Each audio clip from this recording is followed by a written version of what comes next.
हमारे सनातन धर्म में व्रत और उपवास करने का बहुत ज़्यादा महत्व है।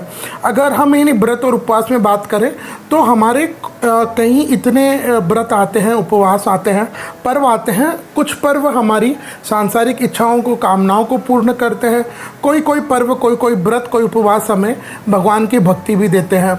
और जब हम संसार में हैं तो इन दोनों चीज़ों को बैलेंस होना ज़रूरी है कि हम संसार की भी, हमारी कामनाओं की, इच्छाओं की पूर्ति होती रहे और हमें भगवान की वह चरणों की भक्ति, प्रीति, प्रेम भी प्राप्त होता रहे। तो अगर हम इन दोनों चीज़ों को प्राप्त करना चाहते हैं तो हमारे शास्त्र कहते हैं उसके लिए एकादशी का व्रत सर्वश्रेष्ठ व्रत है। आप सभी जानते हैं महीने में दो पक्ष होते हैं, कृष्ण पक्ष और शुक्ल पक्ष। तो हर महीने में 2 एकादशी आती है। तो इस तरह साल भर में 24 एकादशी आती है। शास्त्रकार कहते हैं कि प्रत्येक सनातनी को आप जितने और व्रत करें न करें, अच्छी बातें करना तो चाहिए, लेकिन ये हर एक सनातनी को इन 24 एकादशियों का व्रत तो करना ही चाहिए। इन एकादशियों का व्रत करने का मतलब सिर्फ भूखा रहना नहीं है। भूखे रहने से भगवान की प्राप्ति नहीं होती है। जब हम भूखे रह करके हरि का भजन करते हैं, अपने मन को काम, क्रोध, लोभ, मोह, मत्सर, ये जो 5 शत्रु है, इनसे दूर रखते हैं और अपने आप को भगवान के प्रति शरणागत जब हम समर्पित कर देते हैं अपने मन को, तब भगवान की वह दिव्य कृपा, दिव्य प्रेम हमें प्राप्त होता है।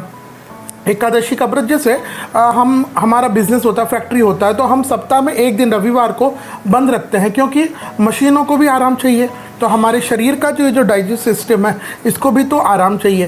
तो 15 दिन में एक बार जब हम यह एकादशी का व्रत रखते हैं तो इससे हमारा तन और मन दोनों भी स्वस्थ रहता है। आज हम बात करेंगे साल 2025 में कार्तिक महीने के शुक्ल पक्ष में आने वाली देव प्रबोधिनी एकादशी के विषय में। जब हमारा नया वर्ष चालू हो जाता है उगादि का, और उसके बाद आषाढ़ महीने के शुक्ल पक्ष से यह चातुर्मास लग जाता है एकादशी से, और 4 महीने देवता निद्रा को प्राप्त होते हैं। लेकिन जब कार्तिक महीने के शुक्ल पक्ष की देव प्रबोधिनी एकादशी आ जाती है, सब भगवान नारायण समस्त मिलकर के सारे देवता जग जाते हैं और फिर यहाँ से शहनाइयाँ बजती है, लोगों के गृह प्रवेश होते हैं, विवाह होते हैं, उनके घर में मंगल कार्य होते हैं। लोगों के मन में एक अलग ही तरह की उस आनंदता यह एकादशी लेकर के आती है।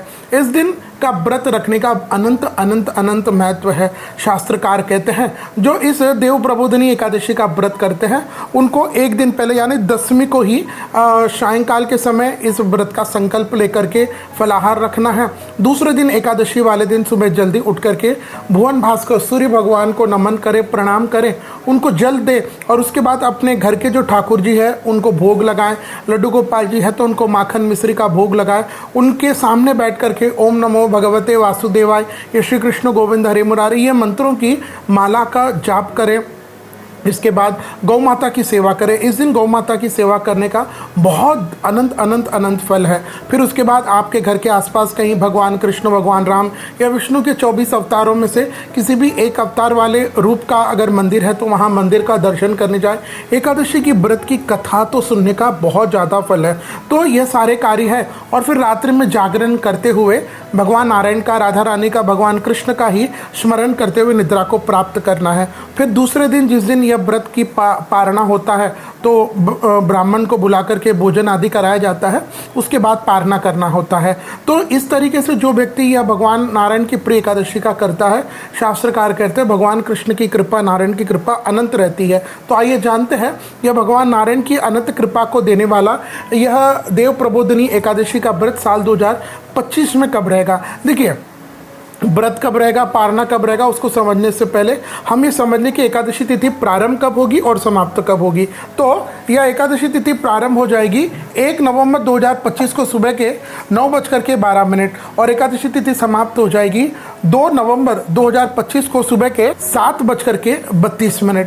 तो हमारे यहाँ पर व्यवस्था है कि कुछ लोग वैष्णव होते हैं, कुछ लोग स्मार्त होते हैं। तो वैष्णवों की एकादशी और स्मार्त की एकादशी पारणा ये दोनों भी अलग अलग होता है। तो उस व्यवस्था के अनुसार अगर हम देखें तो ये देव प्रबोधिनी एकादशी का व्रत रहेगा विक्रम संवत 2082 कार्तिक मास के शुक्ल पक्ष की एकादशी तिथि यानी शनिवार 1 नवंबर 2025।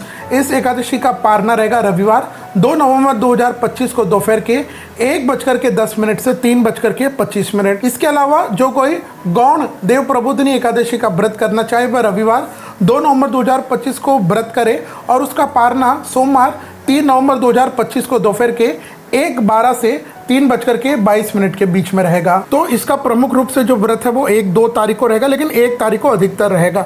अब इस दिन यहाँ से क्योंकि देव उठनी एकादशी, देव प्रबोधिनी एकादशी है, तो काफ़ी लोग 1 तारीख को और 2 तारीख को तुलसी विवाह भी करते हैं। तो अगर आप भी 1 तारीख को तुलसी विवाह करना चाहें, यानी विक्रम संवत 2082 कार्तिक शुक्ल एकादशी शनिवार 1 नवंबर 2025 को, तो इस दिन यह तुलसी विवाह का समय रहेगा शाम के 5:43 से 6:08 और रात्रि में 6:32 से 8:30। ध्यान दीजिएगा, यहाँ पंचक का दोष मान्य नहीं रहेगा। और अगर आप 2 तारीख को तुलसी विवाह करना चाहते हैं तो उसके लिए शुभ मुहूर्त रहेगा विक्रम संवत 2082 कार्तिक शुक्ल द्वादशी रविवार 2 नवंबर 2025। इस दिन शाम के 5:44 से 6:10 और रात्रि के 6:28 से 8:32 तक रहेगा। ध्यान रखिएगा, इस समय पंचक का दोष मान्य नहीं, राहु काल का भी मान्य नहीं रहेगा, गोधलिक लग्न प्रधान रहेगा। तो यह एकादशी के दिन तुलसी विवाह अगर आपको करना है तो हमारे शास्त्रकार कहते हैं कि इस दिन दान पुण्य का भी बहुत ज़्यादा महत्व है। विशेष रूप से जो ऊनी कंबल आते हैं, जो हमारे सनातनी भाई बंधु है, गरीब परिवार से हैं, जिनके यहाँ पर घर चलना भी मुश्किल होता है, तो वहाँ पर आप ऊनी वस्त्र जो व्यक्ति को गर्म रखे, ऐसे वस्त्रों का दान कीजिएगा। उनके अंदर ड्राई फ्रूट्स का दान कर सकते हैं और सब्जी का और जल का पात्र, इनका दान करने का इस एकादशी का बहुत महत्व है।